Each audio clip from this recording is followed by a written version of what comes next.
સવારે બોબો ઉઠ્યો અને કહે, આજે તો અંબાણી કરતા પણ મોટા કામ છે. બોબો વિચારે છે, આજે આ બધી માંડવીને વેચી નાખીએ. આ માંડવી વેચવા માટે મારે યાર્ડમાં જવું પડશે. પછી બોબો ટ્રેક્ટર લઈને આવે છે. પછી બોબો ટ્રેક્ટરમાં માંડવી ભરેલા કોથળા નાખે છે અને કહે છે, આ છે બાજરાના રોટલાનો પાવર. હશ. છેલ્લો કોથળો પણ નાખી દીધો. ચાલો હવે મોટા પાયે કામકાજ પતાવતાવી.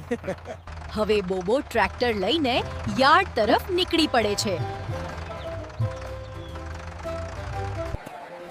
યાર્ડમાં ભાવ જોઈને બોબો હેરાન. 1400 રૂપિયા પ્રતિ મણ.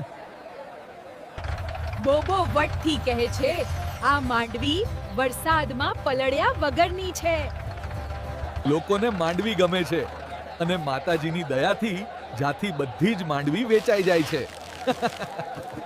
બોબો કહે, પૈસા હે તો બડી બડી બડી બાતે. કેમ કે બધી જ માંડવી વેચાઈ ગઈ હતી. હવે બોબો અને કાકા ઘરે જાય છે અને બોબો કહે છે, માલ હે તો મોહબ્બત હે યાર. અરે રસ્તામાં જ ટ્રેક્ટરના ટાયરમાં પંચર થઈ ગયું. પછી બોબો ટાયર રિપેર કરે છે અને કહે છે, આ ઘા સહન નથી થતા હવે.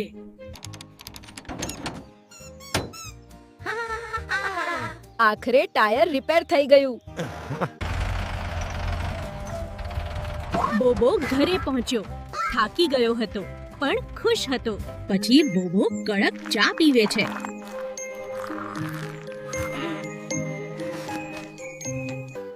બોબો, પછી લાડવા લઈ આવો. પછી બોબો કાકાનું મોં મીઠું કરાવે છે અને કહે છે, આજે તો ટેસડો પડી ગયો હો. બોબો કહે છે, આવજો. આવા જ વિડિયો જોવા માટે ચેનલને સબસ્ક્રાઇબ કરતા જાજો મારા વાલીડા.